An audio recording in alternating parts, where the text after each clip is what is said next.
लेकिन वो कोलकाता की है, तान्या है। उन्होंने आपकी तस्वीर को अपने हाथों पे लगा रखा है और उन्होंने कहा कि भाई मैं पवन जी की बहुत बड़ी फैन हूँ। इनफैक्ट कई ऐसे हमारे यूट्यूबर भाई यहाँ पे हैं।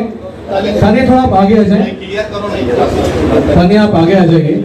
और कई ऐसे यूट्यूबर भाई हैं जो कि सिर्फ और सिर्फ पवन जी के लिए, पावर स्टार के लिए रिपोर्टिंग करते हैं और वो उन्होंने आपको दिल में बसा रखा है।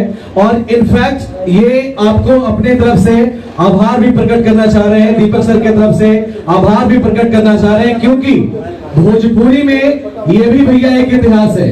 मैं बताऊं कि अगर कुछ नया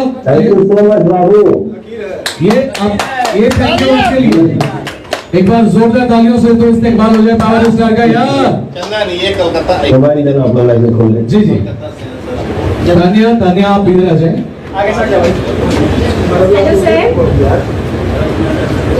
बाबू नमस्ते।